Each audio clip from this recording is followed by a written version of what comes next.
Welcome back to the Korean Now podcast and our literature series of the podcast. I'm your host, Jed Lea-Henry, and on today's show, we have a returning guest for the third time now. This is Ross King, Professor of Korean Literature and Language at the University of British Columbia.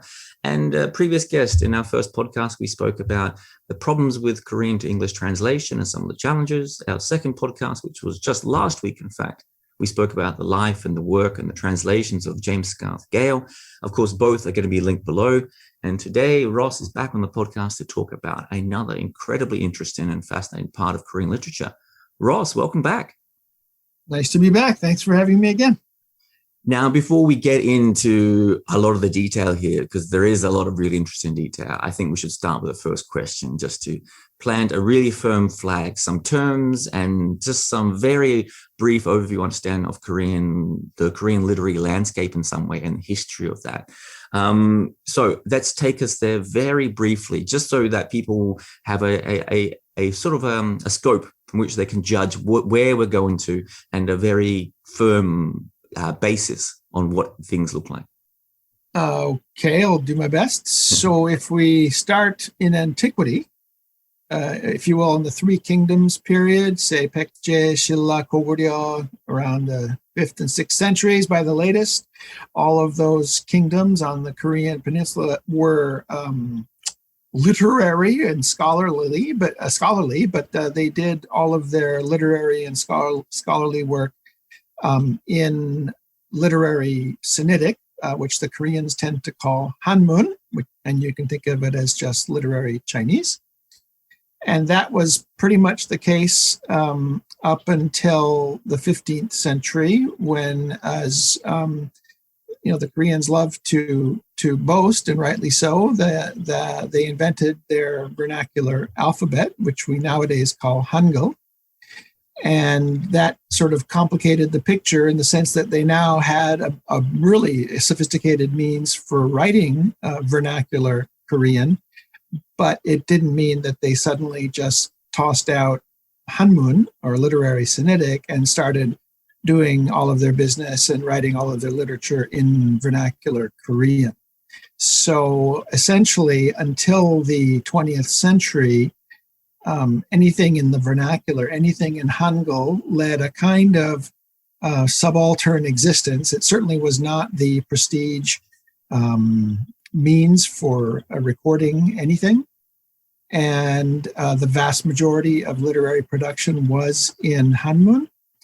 And it's also, I think, key to emphasize that you could use Synographs, you could use Hanja, you could use Chinese characters, although I prefer not to call them Chinese characters.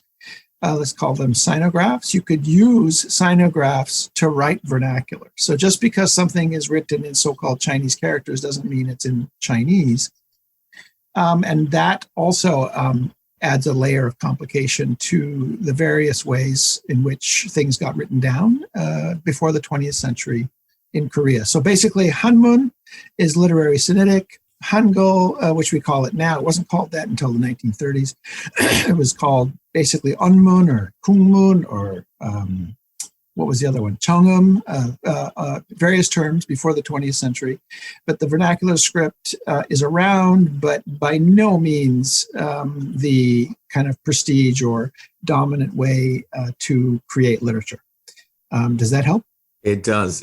And for people who are just getting into this now, it will build up as we go. So stick with us here. It's going to get really interesting. And of course, the question I have was from something you just said there. You said Chinese characters, then you corrected yourself and you said you don't like that, now Synographs.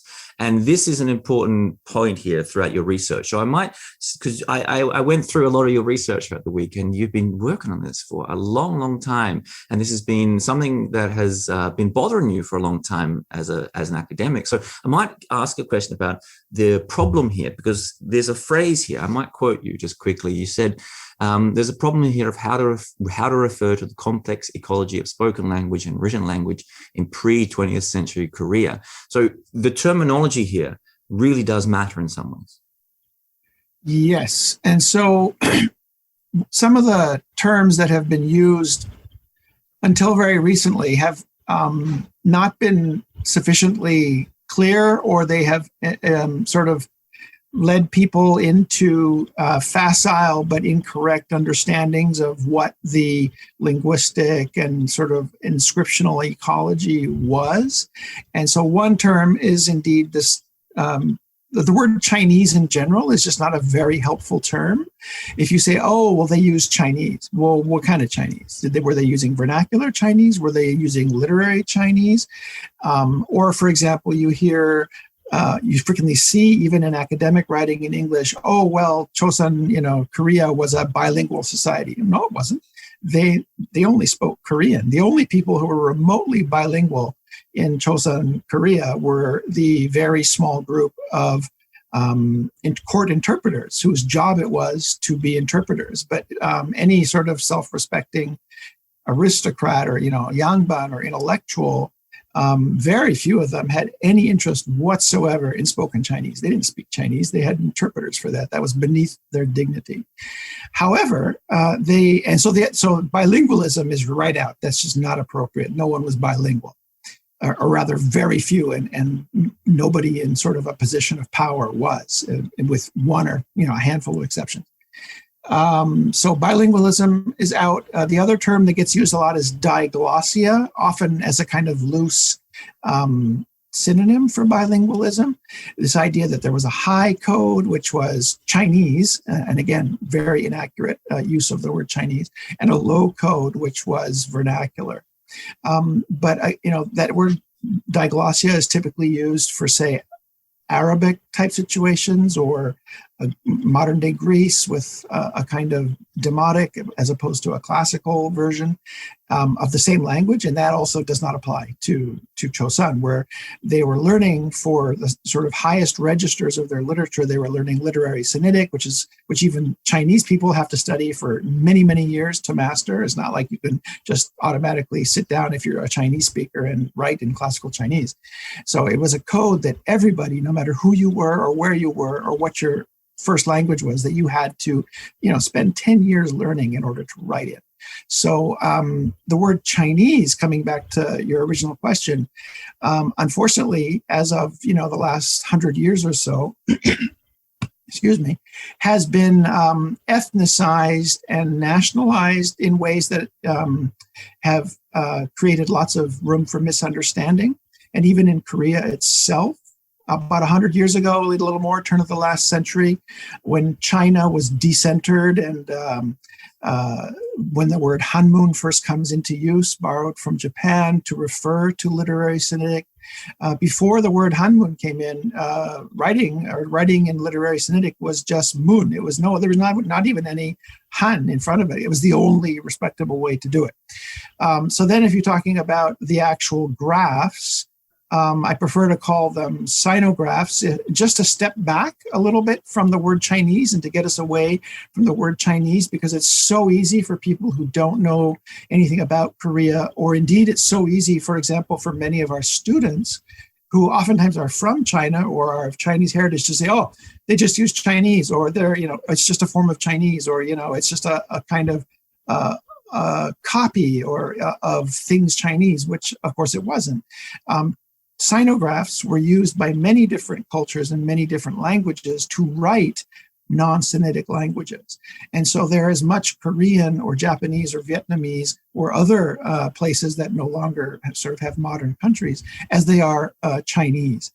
So to keep using this word Chinese in a time today when, PRC nationalism is really quite rabid, and where China is quite aggressively expanding everywhere and trying to claim that everything in its path is actually originally Chinese, is just not helpful. And so there are, sort of linguistic, philological, and political reasons to, I think, step away from the word Chinese whenever possible. So Synographs and literary Sinitic, those are not terms that I made up, but I think they're terms that are starting to gain traction now, especially for people like me who study this world, this kind of globalized, or this multicultural, dare I say, or kind of cosmopolitan world before the 20th century that all wrote in a particular language, but didn't necessarily speak it. And so literary Sinitic and Synographs is a way to try and be less ethnicized, less nationalized, less modern about it, and in some way a little bit more objective. There's another theme that seemed to have come through a number of the articles I read of yours throughout the week. And this seems to be a very important point to be made there. On similar lines to what you mentioned there, that something is being lost when by, as you mentioned, that the failure of terminology and, you know, some of the pushback against this creeping Chinese kind of claim to hold all of East Asia as its own, or at least traditionally as its own. There's a risk here, and there's a risk from the Korean side of buying into this too much and pushing back and just missing the old Hanwon language and things like it. And I might, another quote, or I suppose a paraphrase from you here, is that you see that Koreans are losing an attachment to something, their literary history, in a way that it should be an incredibly proud history of theirs. You're right, 2 millennia of history, and something they should be deeply proud of. And instead, it's increasingly, because of this, becoming a badge of shame in some ways.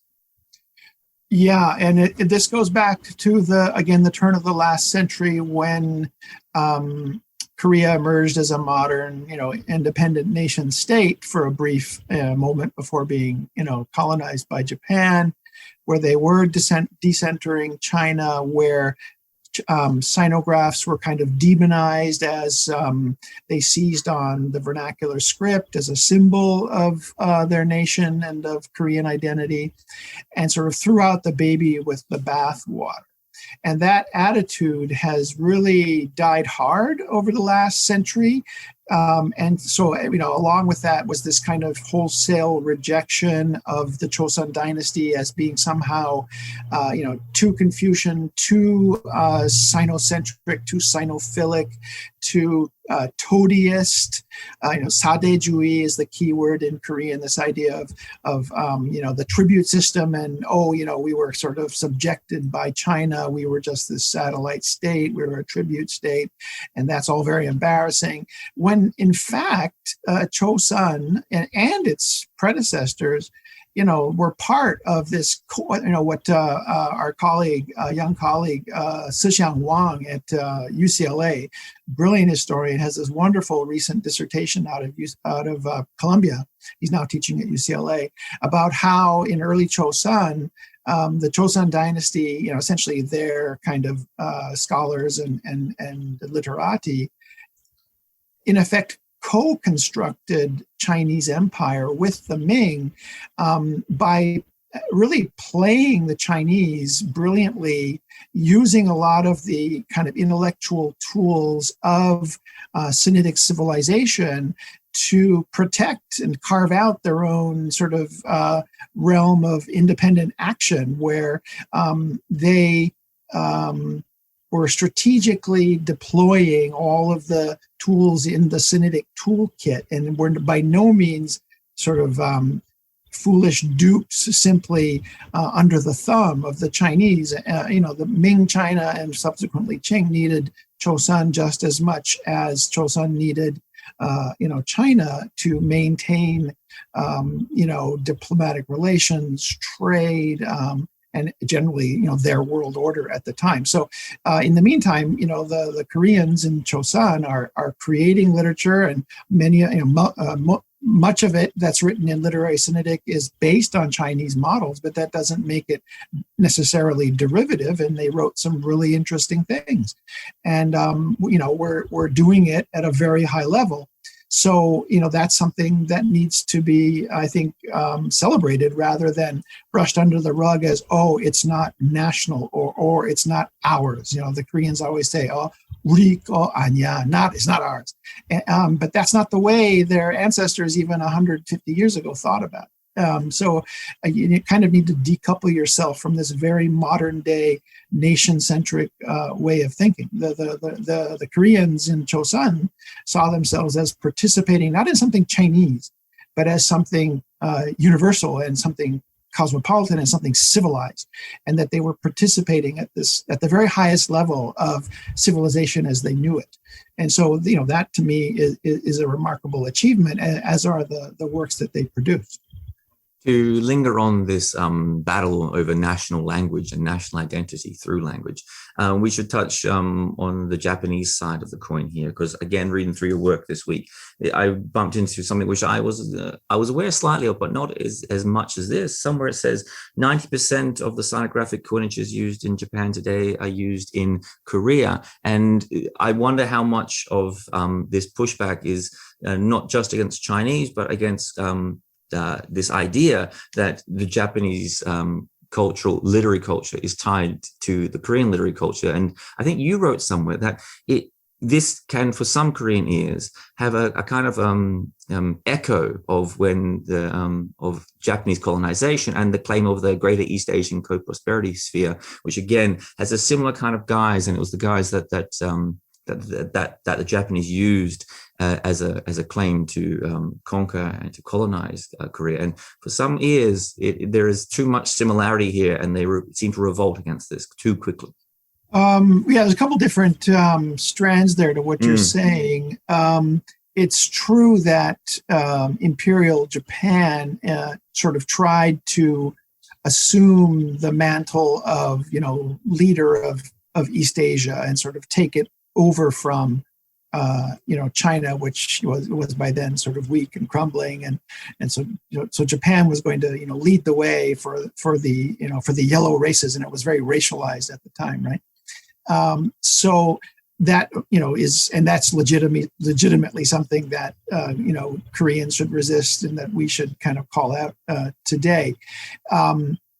Especially towards the end of the war, when the whole East Asian prosperity sphere was in full swing. But it's a little bit of a different issue, although you're right, I think Koreans conflate them. The fact, for example, that so much of the sort of intellectual and technical vocabulary of modern Korean is Sino-Korean, and that those Sino-Korean words, tend to be two syllables, and they tend to be, they can be written with sinographs, right? They're sinographic vocabulary. The fact that the vast majority of that vocabulary ultimately comes from Sino-Japanese, and that they were coinages by the Japanese going back to the late 19th century. That Koreans get upset about that is in some ways very silly, because where else, it's just that in some ways they should, I think, be grateful to the Japanese, because the Japanese sort of sorted it all out and thrashed it all out, 20 years earlier, and the Koreans were able to just download it right away and get on with it. It's a legacy of colonialism, but what was the alternative? I mean, you couldn't make up their own new words, or they didn't, or they were unable to. Or you could just start using English, which is, of course, what they've been doing for the last 60 years now in Korea anyway. It is an interesting fact that during the colonial period, that Korean intellectuals, who all learned Japanese, read and spoke it well, that as a result of that, in some ways, the modern Korean language was, if you will, re-lexified. Like there was this wholesale kind of reconfiguration of especially the learned and intellectual, technical vocabulary.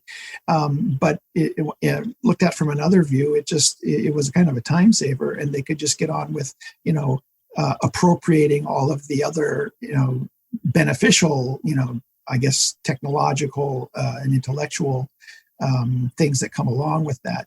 I don't think that makes Koreans today somehow colonized or abject. Now it's a fact about etymology. And most speakers today, are not even aware that a great percentage of the technical terms they use in origin were coined in Japan. I think what bothers them more is if what it looks like on the surface of the page. So if they see the Chinese characters, they say, that looks like, that's a Chinese character, or worse, it's a kanji, the Japanese term for sinographs. And then that might trigger. But again, that's racializing and ethnicizing something that originally was not ethnicized or racialized. So as someone that has worked, Go ahead. so as someone who has worked in this field for so long, and with such detail here, have you noticed a trend of sorts where there is a movement away from studying in the Japanese side, Kangbun, or on the Korean side, Hanmun? Is there a modern trend to consider for, I suspect, not just Korean scholars, but scholars in other countries? Well, there's definitely been a kind of flight away from Synographs when it comes to Korea, and that's both domestically, inside Korea. I mean, they learn them in school, but in South Korea off and on. In North Korea, consistently, amazingly, they've learned them in schools, and more of them than they do in the South. But nonetheless, there's this kind of, they're learned because there's an acknowledgement that they're useful in some sense for developing skills in Korean language. Outside of Korea, in the business that I'm in of teaching Korean language and literature to speakers of English or wherever outside of Korea, in the old days, it was assumed that you would need to, at some point, be teaching your students basic Hanja, basic Synographs, because the Koreans learn 1,800 of them by the time they graduate from high school. So if our goal is to train, our students to be at the same kind of general level as their peers in Korea, university, or at least high school educated speakers, you really need to learn them as a foreigner too, as a non-Korean learning Korean. However, they basically completely dropped out of sight. And part of that is that all of our teachers of Korean, especially the younger they are, tend not to have learned them properly, or they learned them in school but promptly forgot them. Or there's this also, I think, this script nationalism that, why should we teach Hanja? We have Hangul, the world's greatest ever alphabet, which is silly. They're very helpful to learn, and not that we're all going to be taking the civil service exams in Joseon Dynasty, but for building vocabulary and ultimately also for opening up the possibility of reading materials from before the 1980s, right up until the 1980s in South Korea, all the newspapers are using tons of Hanja. And then if you want anything from the colonial period, if you don't know Hanja, you're dead in the water. So as a scholar, but even if you're not going to be a scholar, I believe strongly that a solid education in learning Korean as a foreign language should include Synographs, not for active, sit down and write them out, by hand, but for passive recognition and understanding all of the vocab that comes with them and these kind of lexical networks. And then you asked about Japan. Japan will never get rid of kanji. Within Japan, no way. I mean, they see kanji as Japanese, right? They've gotten over this kind of notion that they're Chinese. There was a time when in the Meiji, in the late 19th century, where some Japanese intellectuals were calling to abolish, the use of Synographs and to use only kana, or even to just use Romaji, right? To use Romanization. But that's gone, and so the Japanese aren't worried about it.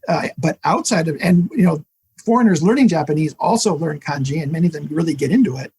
The problem, I think, is in academia, where would be like graduate students and future scholars, there's this issue, I think a really damaging and unfortunate one, where students studying Japanese literature in graduate school, at least in North America, basically they do only vernacular, and they only sort of dip their toes in the water in Kambun, and are basically lost at sea in anything that has to do with Kambun, and they just do vernacular, and that's kind of a consequence of the way the Japanese themselves have set up their so-called national literature studies. And you get that in Korea too, so that you do encounter, especially with students in North America that are thinking of graduate school, or maybe even are in graduate school. They say, I'm going to do pre-modern literature, but I'm just going to do vernacular. I'm not going to do Hanmun, as if that was possible. It's not possible. So even these texts from Chosun, literary texts like novels, they might be written entirely in Hangul, But if you don't know any Hanmun, you're again dead in the water, because you just scratched the surface and half of it is in fact Hanmun, masquerading as vernacular. So that, this idea that you don't need Hanmun to do anything before the 20th century, if, I'm only interested in vernacular, is a myth. And people sometimes find out the hard way. So this is too interesting. I must ask another question on this before we get into some of the more detail. You said that Japan have had a much more accepting attitude towards this, towards their literary history than Korea have, and I wonder why you think that is. It must have crossed your mind. I mean, as you were speaking there, I thought perhaps it had something to do with the history of victimization within Korea. Well, no, it's not so much. It's not so much that they've got a more accepting attitude towards their literary history than the Korean. It's just that they have a more they've reconciled with the fact that they use Synographs. So they're fine with Hanja, they're fine with kanji in Japan. That's not an issue. The Japanese are never going to give up kanji, whereas the Koreans did, right? They gave it up, pretty successfully. But that doesn't mean they shouldn't study in Korea. But Japan has the same issue with being cut off from their literary heritage that's not in the vernacular. So there's tons of stuff in Kanbun in Japan, but very few people study it. And even fewer specialists in pre-20th century Japanese literature actually study Japanese literature written in Kanbun. Again, it's just sort of, you can count them on one or two hands.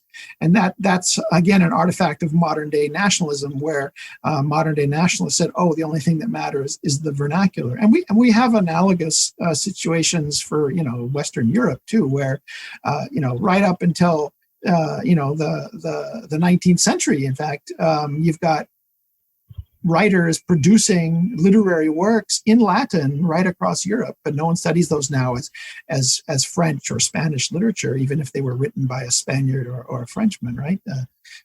So it's analogous. It's a general problem with 20th century nationalism. It's not. I don't think it's specific to Japan or Korea. How problematic then, or unproblematic in your eyes, has been the notion of Minjok nationalism in this kind of sphere, pushing Korea towards perhaps a view of their own literary history, which is much narrower and much more deeply. It is a problem because, first of all, it's really difficult. It's really hard work to learn how to read Hanmun or Kanbun. It takes a huge investment, and most people don't have the time. Most universities don't have the resources, to sustain graduate students for the years necessary to do the training. And then, on top of that, the way that modern academia is structured in both Korea and Japan today is so very nationalist. And, the Koreans learned it from the Japanese, in my view. So they're really sort of, of a kind that it's just been written out of the current narrative of what their national literary history is. And so, but you do have a minority group of scholars in both countries that are busy sort of recuperating that history. And basically it means a lot of translation, because not everybody's going to learn Hanmun. So you have to translate it into Korean or into Japanese, but that takes time and that takes resources. And of course, we're living in a day and age, in sort of a neoliberal time when that does not assign any monetary, value to these things. So, it's getting more and more difficult. So again, I don't think Korea and Japan are very different in that sense. They just are both equally nationalist and more sort of almost obsessively focused on vernacular as opposed to Hanmun or Kanbun things. And it's unfortunate, but there are scholars working on that other cosmopolitan side of thing. Let's begin to build this up then, because you, throughout your work, have done a huge amount of effort trying to build a pathway through some of the mess that we've spoken about so far, and some of the maze that we've built up here. And some of it begins, you have correct me if I'm wrong here, have a very large admiration for Sheldon Pollock and his work on Sanskrit Cosmopolis. And that's a term which you're going to adapt a little later on, and we will get to it. But he seems to be a very important sort of guiding post here for how we can begin to get a much clearer use of our terminology. Yes. So he is a very inspirational figure. And I mean, if you think about it, so those of us who work in so-called area studies that, basically have to learn these, what are called, so-called exotic languages, which take many years, we're all really terribly siloed. And so you've got scholars working in, pre-modern Korea or pre-modern Japan or pre-modern South Asia, wherever it is, but they're all, in their deep down their little well. And there's not a lot, very few scholars kind of rise above that and are able to speak simultaneously to the specifics of their particular philological area, but also to broader theoretical issues that are of concern, across these areas. And so Professor Pollack, who, as you mentioned, is a professor of Sanskrit, was at Chicago, is now at at Columbia University. He is one of those rare scholars that is also a heavy hitter in terms of critical theory, and writes in these sort of broadly targeted theoretical journals, but is based nonetheless in this very traditional kind of philological training, in his case, about South Asia and the role of Sanskrit for some millennia. And so he came up with this idea of what he calls the Sanskrit Cosmopolis, which was this really wide-ranging what he calls a translocal cultural formation that, goes all the way from, what is now, sort of Pakistan, to Indonesia, where people were creating texts and learning Sanskrit as the kind of cosmopolitan high-end code, but then, using totally different languages on the ground for other kinds of workaday, daily kind of documentary needs. And he kind of theorized all that in really interesting ways. And he calls it, he refers to this as cosmopolitan and vernacular, and studies the way that these two worlds interacted with each other in terms of literary culture. And so what I've simply done is I read his book way, 15 years ago about the Sanskrit Cosmopolis, and said, well, hey, this is really, analogous in many ways to East Asia. And he also says in that book, he's not an East Asia specialist, but he says a few things about East Asia which are somewhat inaccurate, and sort of throws down the gauntlet in some ways to East Asianists to kind of respond to him. And so that's what I've been doing, and along with some of my students, is to try and think about whether and how some of his ideas and his models of how to think about these pre-modern translocal, cosmopolitan literary formations, and how much of that can we, how much of that can help us understand, so-called East Asia a little better.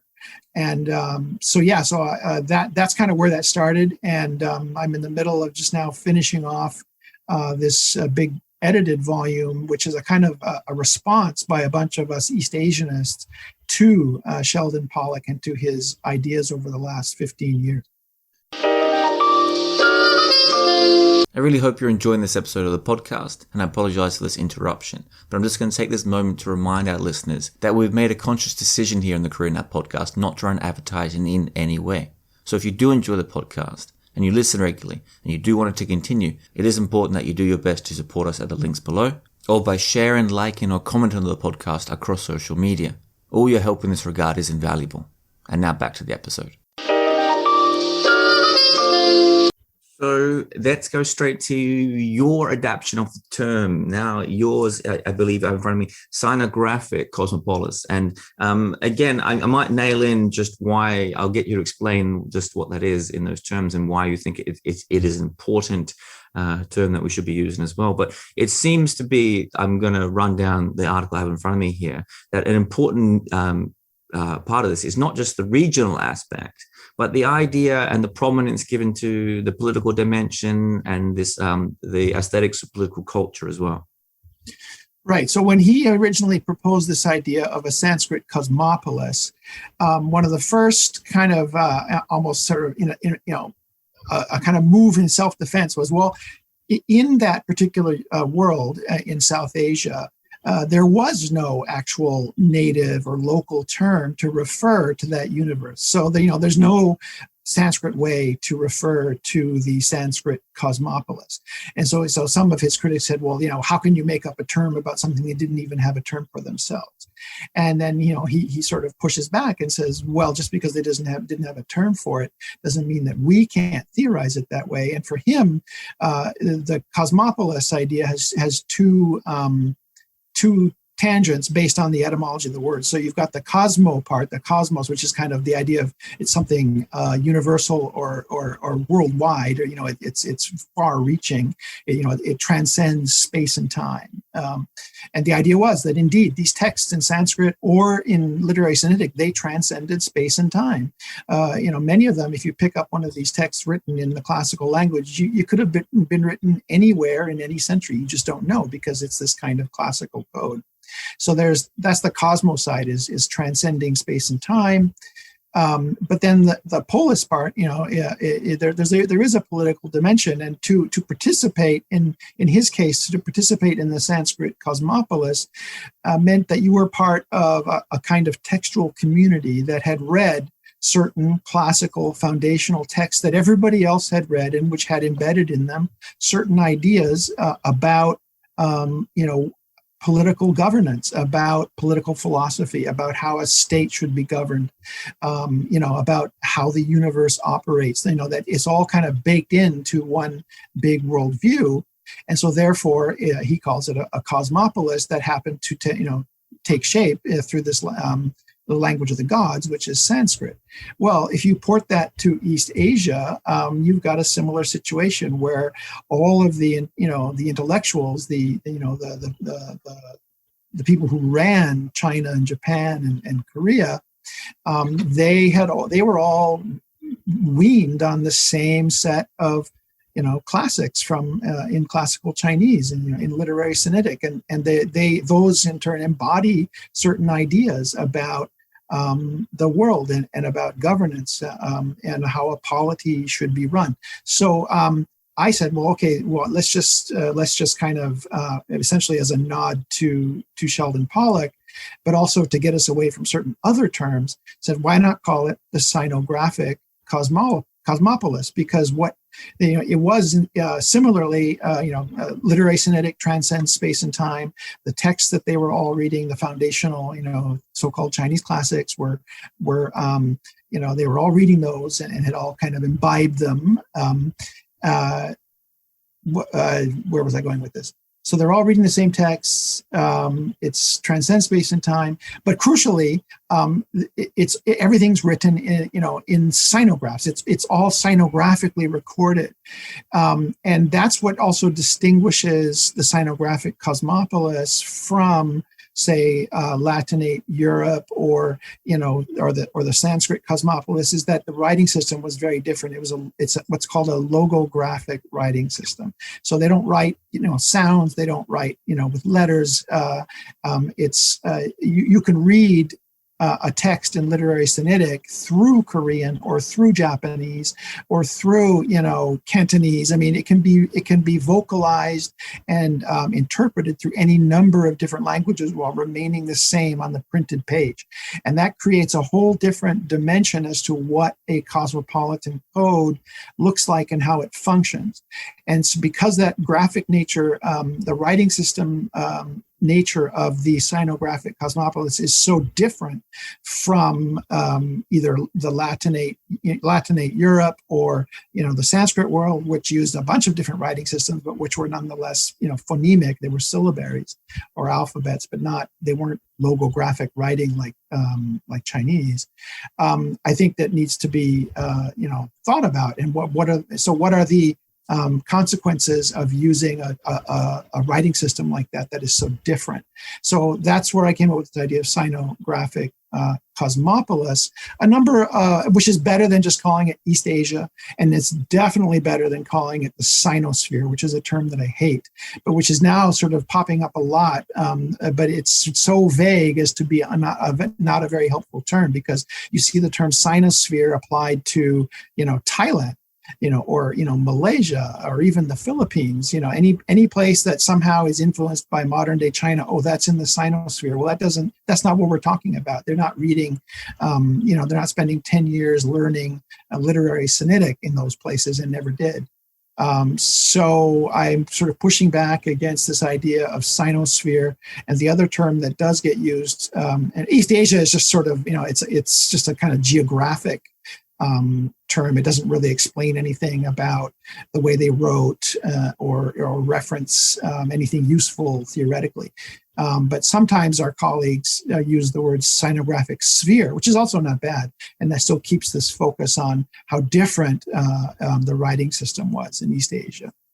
Now, you said something fairly extraordinary back there, and I think you've probably been in the world so long that it may not sound extraordinary anymore. And we've touched on it a couple of times here. I just need to clarify some of that you said there, because some people may have caught on to this already, but it may not be clear to others. So, for example, would it be possible for someone to not know a word of Korean and yet still have published a text in Korean that was readable as Korean, despite not knowing a word of Korean in that way?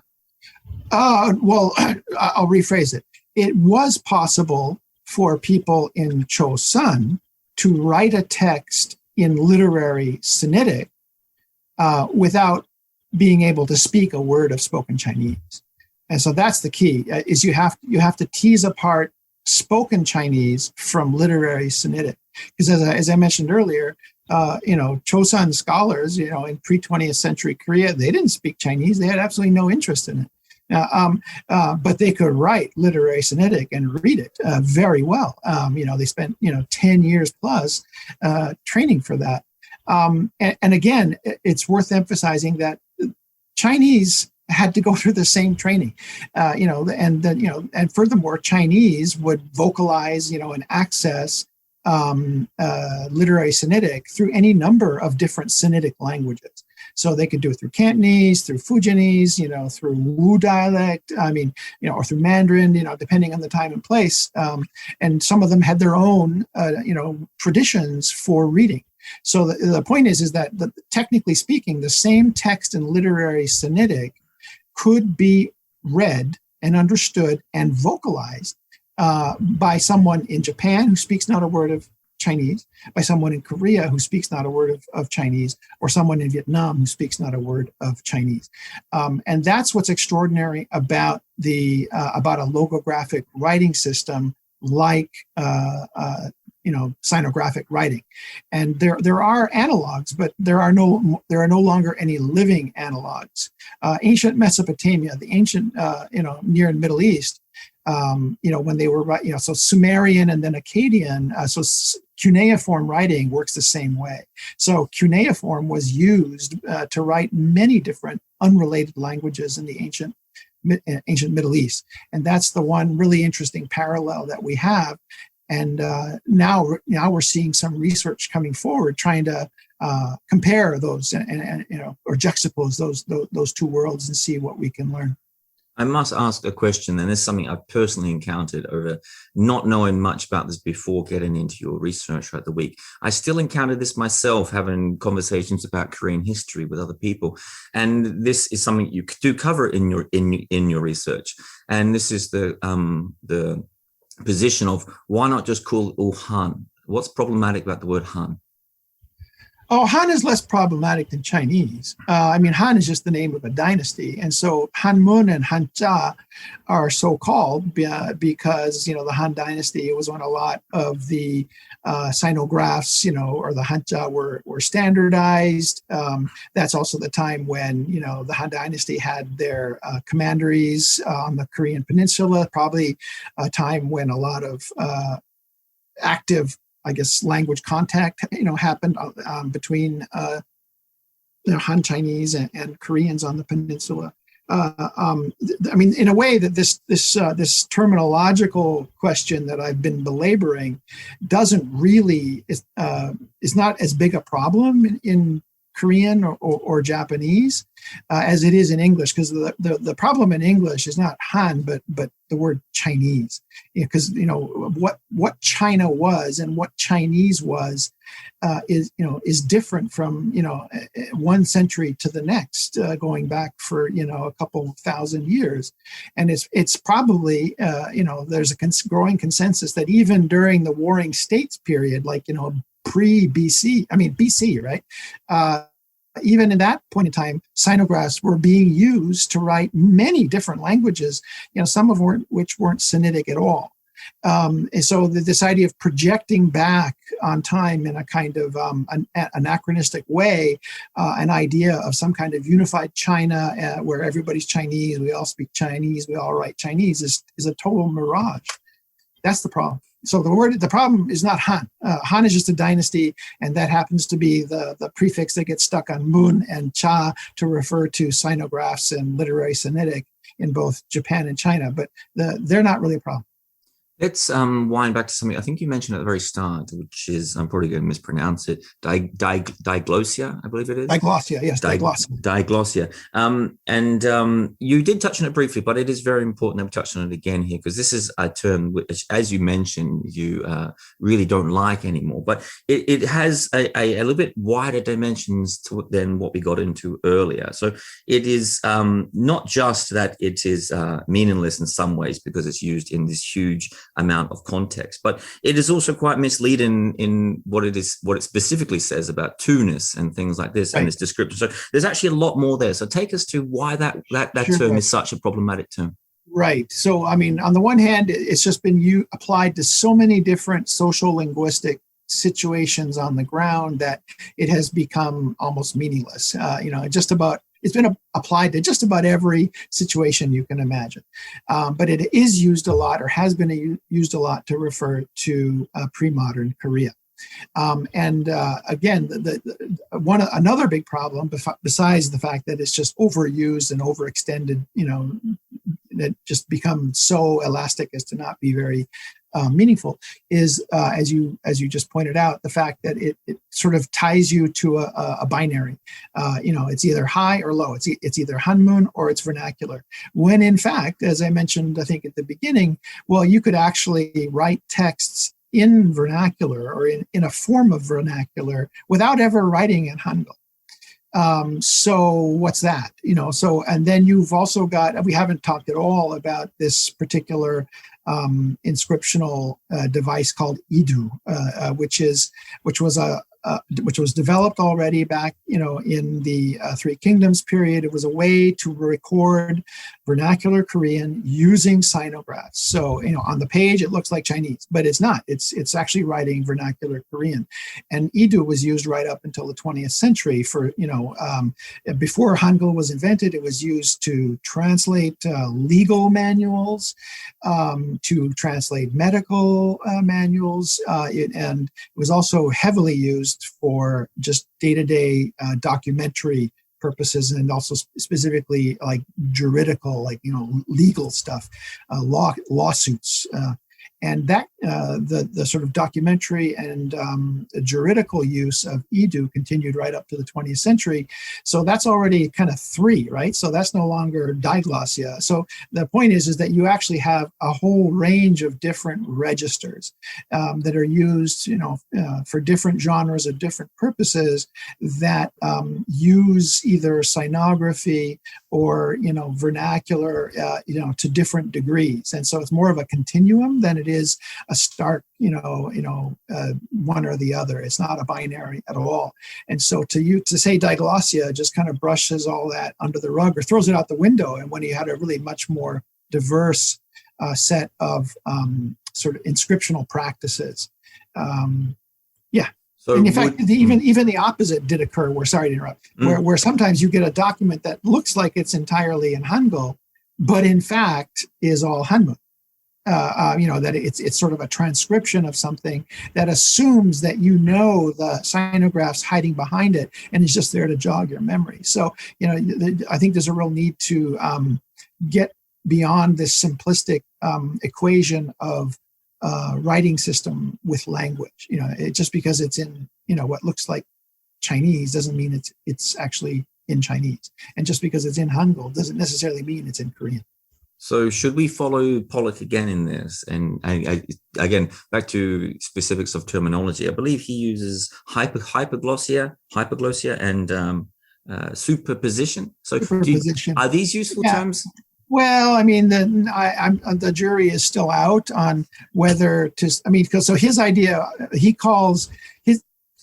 made up the term hyperglossia to replace diglossia, specifically in a case like Sanskrit, where you have this really all-powerful, hegemonic, almost kind of sacred cosmopolitan language that is sort of overarching and superimposed, or superposed, as he calls it, over a bunch of vernaculars that do not have the same prestige and the same functions.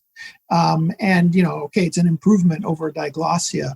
And no one has really come up with a better way to put it. But it's essentially, I think I had maybe said this in the article somewhere, but one of my students says, it's just diglossia on steroids. And, it's an improvement, but terminology is still, we're still kind of all groping towards landing on what will be the right terminology. And, the more I think about it, for example, I keep using Synographs because that has been used instead of Chinese characters. But if we're going to be talking to our colleagues who work on the ancient Middle East, Mesopotamia, they talk about sumerograms and accadograms. And I'm just now working on a book for going through editing a book that we're going to publish in my series on the Sinographic Cosmopolis. It's a really cool book by a German scholar that he just finished in Bochum in Germany. He's written the first ever monograph in English about what's called hentai kambun, or sort of anomalous or irregular or variant kambun. Essentially, kambun with infusions of vernacular in it, or kambun masquerading, or rather vernacular masquerading as kambun in Japan. And he uses the word sinogram, which I think is great. We should maybe use just sinograms. So my point is we're still trying to find and land on terminology for all these things that's going to make it easier to speak comparatively about it. How important is within this idea within, I think we touched on it a little bit there, but I'm really trying to ask you the intellectual side of the question here. So if some people don't like the idea that Hanmun is part of the tradition here, or at least hold an idea that Hangul is in a way has defeated Hanmun, and this idea has been etched into some people's nationalism, how important is this to how detrimental is this to kind of impoverishing the intellectual history here? I don't have the quote in front of me, but somewhere in one of the articles you quoted a scholar, and she was saying that something along the lines of it was only after people stopped drawing a hard line between Hanmun and Hangul that Korean literature actually came alive in some way. So how harmful is this to the actual literature itself in terms of the academic study of it? Well, I mean, I think people just need to be educated, and a lot of people do have this attitude. It's in Hanmun, therefore it's not Korean, and it's just demonstrably wrong. And it doesn't take more than a few hours of reading to, I think, if you read the right things, to get that. And I think things are changing a bit in Korea. It's understandable that at the turn of the last century, they sort of took a hard line and sort of basically threw it all out as Chinese and as other and as not ours. But starting in the 1970s, at least in South Korea, there's been a slow but steady movement to sort of reincorporate that and to find and to work on how to include that in so-called national literature studies. So now you do find that departments of Korean language and literature in Korea, do fairly regularly include, they usually have at least one professor who, whose job it is to teach Hanmun, not Hanmun as in Chinese literature, but Hanmun as in the legacy, of our ancestors here in Korea. So, I mean, it's pretty standard now. It's just that there aren't, oodles of people lining up in the corridors to take those classes. Let's end with a few questions on that then, because you've done an awful lot of work on the future direction that this type of research and educational funding and the educational system should take. So let's start there with a little bit. You mentioned a few times the problem with funding, and somehow that even when large amounts of funding does come in, it is often has a sometimes an unpleasant effect. And I think you wrote here is this trend towards translating and publishing Korean classics, quote, whether they were originally in Korean or Hanmun, can be a challenge in some ways. And there's a problem here. I'm struggling to nail it down with my question, but there's a problem here within the funding model itself. Well, it's very product focused. I mean, so the funding we're talking about is, of course, funding coming out of Korea. So on the one hand, it's great that, Korea as a country now actually has the wherewithal to throw money at these kinds of projects and to even throw it at foreigners. But it's still very early days in terms of, I guess, strategy, and they haven't really figured out that these things, so like I said, it's product focused. So then, essentially the attitude is, here's $15,000, translate this, and basically I want it on my desk 2 years from now. The problem is that it takes more than that, and it takes years and years and years of reading with scholars who know the material better than you, to be able to handle the materials. And so I think there's this, first of all, this unrealistic expectation as to how quickly and how easily such translation projects can come to fruition, when really what they should be focusing on is training the individuals so that they have the skills to pick and choose and make the selections as to what they want to translate on their own. Because really the model now is, we Koreans have decided that this particular work of literature is something that foreigners need to be able to read in English, and sort of it's a very kind of top down, and we know best, and here's the money, off you go, rather than focusing on long-term sort of training the expertise that we need for that, and then without really realizing just how long and time intensive it is. And the other problem that's on the Korean side. On our side here, most PhD programs, most people coming out of East Asian PhD programs only know one East Asian language, and even that is a struggle for many of them. And in fact, it's gotten to the point that it's so much of a struggle. After 4 years of undergraduate study in an East Asian language, you're not ready for graduate school. You can't read articles, in even one East Asian language after academic articles. You can't do that after 4 years of an undergraduate education in North America. Maybe Europe's a little better because they're more kind of old school in that way. But the point is it takes a lot of training. At least in North America, our PhDs are graduating with one language, which even that is still not, necessarily 100% robust, a smattering of a second language, but not really enough to go and sort of read the research in that other language. So, it's a really long-term haul. And I've only myself basically reached the point where I feel comfortable, reading across, 2 or 3 East Asian languages, and I just turned 60. But that's a depressing answer, but it's the reality. But you do work within one of the leading departments in this way. It really is one of the key standout departments across North America. So as you look around it, and I believe you've been there for quite a while, how are things changing? Is there enough? Is there a critical mass of students still interested in this area or not? There isn't, and there's also not enough. Canada though is, Canada is different from the United States. And the funding situation is definitely worse in Canada than it is in the United States, at least at the best sort of programs. So, what we really need is, Japanese studies in some ways is very well equipped because they have this Yokohama Center in Japan, where most everybody who gets a PhD in Japanese history or literature ends up spending a year doing intensive, really high-level academic Japanese at this Yokohama Center in Japan. And they've had a similar thing for Chinese studies for 50 years, used to be in Taiwan, is now at Tsinghua University. But we just launched something like that for Korean 5 years ago, and it barely, it's just limping along, basically because there's no funding.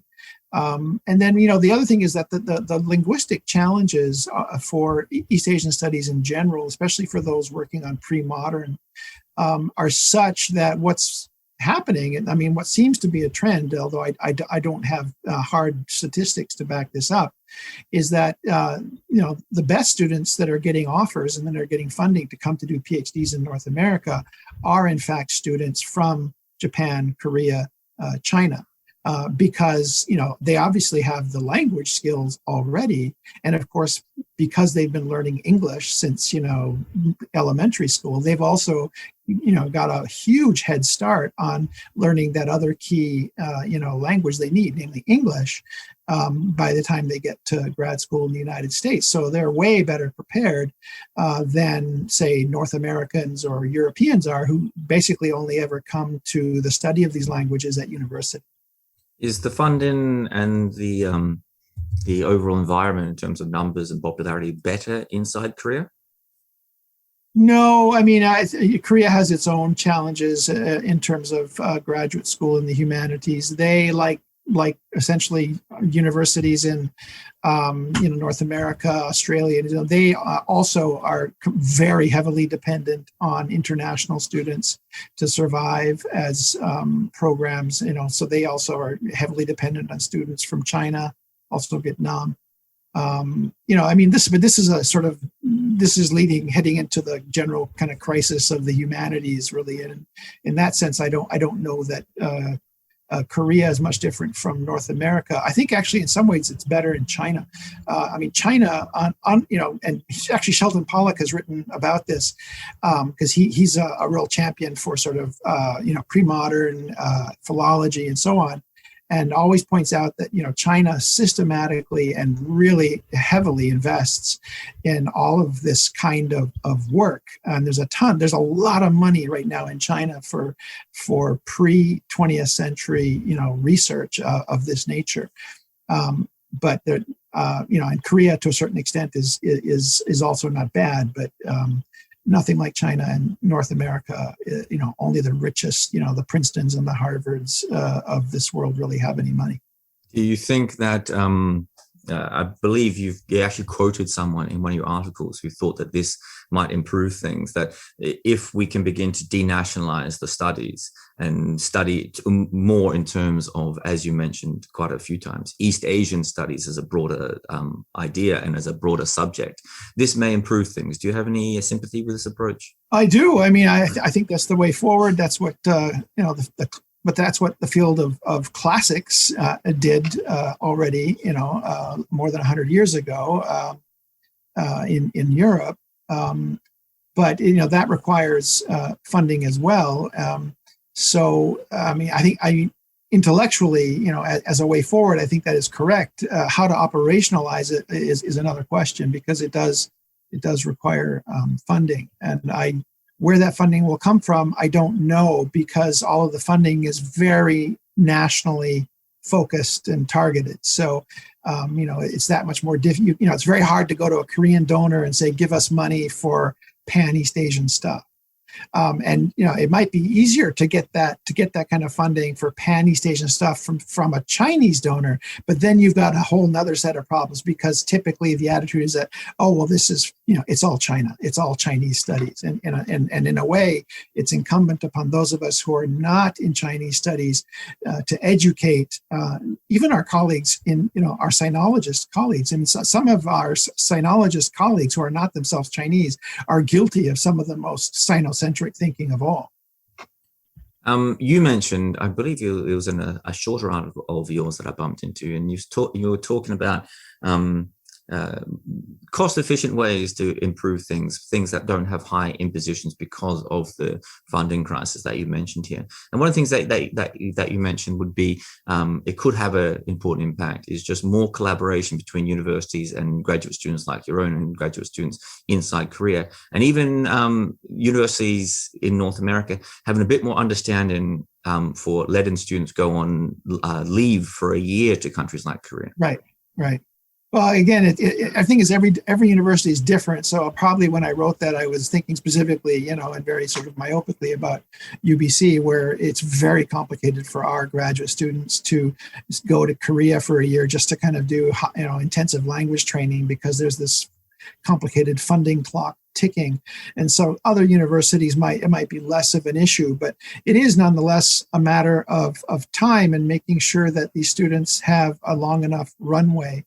And what I've come around to the view that the key time for our graduate students to do this training is immediately after the BA, while they're doing a very drawn out MA, because once you enter a PhD program, the stakes are so high, the funding is so sort of in short supply. The pressure to read lots of theory rather than to do language focused training is such that once you start your PhD, you need to have all of your kind of philological and linguistic ducks in a row. You need to have all of your bona fides. You need to be ready to go, rather than using your PhD years to go and do more language training. But convincing someone to, sometimes universities, you're still in your fourth year and you're still doing your MA. That's killing our time to completion average, So there's these various bean counter kind of prerogatives. As a last question, I might ask you about UBC, University of British Columbia. Sure. Because as I mentioned earlier, I wasn't just being nice. I really, from my experience, it does seem to be one of the standout institutions there. And reading through, 5 or 6 of your articles throughout the week in preparation here, I knew that your students did this kind of work, but I kept being surprised by the amount of times where you and other authors would say, and thank you to our graduate students for their translation work here. So it seems to be an institution that is incredibly hands-on in terms of the work that students are doing. It's not just an education, they are producing works, they're producing published works before they even graduate. So I might get to talk about UBC, the model there, and how you feel about it. Well, first of all, thank you for noticing that. But as a department, we do try to be very hands-on, and we try to do the best with our limited resources. And I am blessed with some excellent colleagues, that share a similar sort of, attitude to me. And so I've worked very closely with Christina Laffin, she's a Japan specialist, and so she's been involved in some of these projects, and she's definitely very hands-on with her students. It's kind of an apprentice model. And so, Canada used to be very much like the British system, which was very much a kind of, you want to do a PhD, good on you, here, take this book, go away, come back in a couple of years with your thesis, with not a lot of, no coursework, in the British model. It used to be. And Canada kind of used to be that way, and evolved into a hybrid between the British system and the American system. And so we're still somewhere in between, where I guess you could call it an apprentice system, where we don't have a lot of grad students because we just don't have the funding for it. But the ones we do have oftentimes are our own students that have already done their BA here. So they've already kind of, they know what they're in for. They know their professors. They kind of know the ethos of the department. And then you work in small seminars. And oftentimes you're doing that in some ways above and beyond the normal call of duty, because sometimes the classes that are small don't get counted, because everybody's counting enrollments. But and you mentioned translation. Most of us in our department here think that translation is hugely important. And the only way to learn it is to do it, with the, someone, with your supervisor, your professor, looking over your shoulder and going back and forth with you on drafts. And so it's time intensive, but most of us, when we do that, we're always kind of looking further down the road as to where could we place this when it's done, or is this part of a bigger project that could become a volume?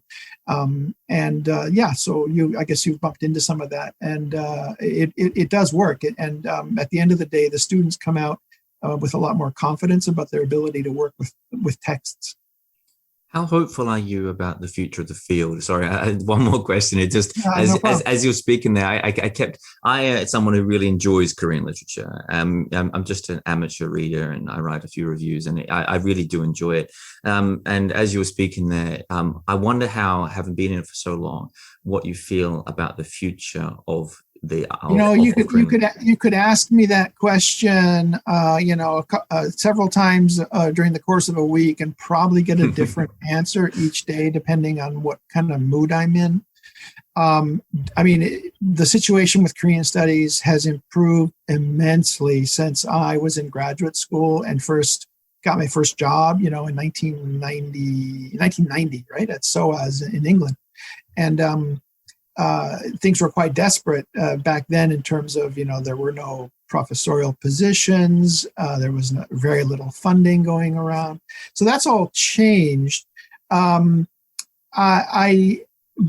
I find it really difficult to be super optimistic at the moment, not so much about Korea, but just about kind of academia in general, just because it's just so right. And today's a day, I guess, where you caught me in a less optimistic mood. But neoliberalism and sort of bottom line type thinking, where everything has got a price tag and everything is commodified and commercialized. This kind of research doesn't really have a place in that, and ends up being either you're dependent on nation-based funders like, the Korean government, the Korea Foundation, the Japan Foundation, whatever, or on very generous private donors. Whereas, the state funding mechanisms, whether it's the province of British Columbia or the state, which of the states in the United States, if you're a publicly funded, state university, they have no money, and they're not inclined to give money for this kind of thing, because, they want to generate graduates who can make widgets in a factory and just sort of be mindless, automatons, and vote for the Republicans. It really, let me put it to you this way. I mentioned earlier, I just turned 60. In theory, I could probably train another one or two PhD students in this field, but I've kind of taken the position that I'm not going to do that, and I'm kind of closing the door now, because I don't see that there are going to be any really sort of good jobs out there in another, say 6 or 7 years that a graduate from UBC would, happily, walk into after graduating. And one of my, I've produced 6 PhDs so far. 5 have managed to get jobs to this date, but one of them still has not. And, it's not clear if he ever will. And that to me, is a real shame. And so, why should we be producing PhDs for jobs that don't exist, right? It's an ethical question, because these students spend 10 years of their life working on it. It is an important ethical question, and a good open-ended space to leave the podcast on as well. Yes, it's something for everyone, including myself, to think about, and I think it has reach beyond just Korean literature and Korean studies to other fields as well. So, thank you so much for all your questions and for reading all that stuff. I wish all my students were as keen as you are. I'm sure they are. But as I mentioned last time, I'm going to link below the podcast the link to Ross King's academic profile, where you can access all his articles, not just the ones I read for this particular podcast, but for all the other podcasts as well as linking the previous 2 discussions that we've had together as well. So Ross King, it really is always a pleasure. Thank you so much for your time. Thank you, Jed.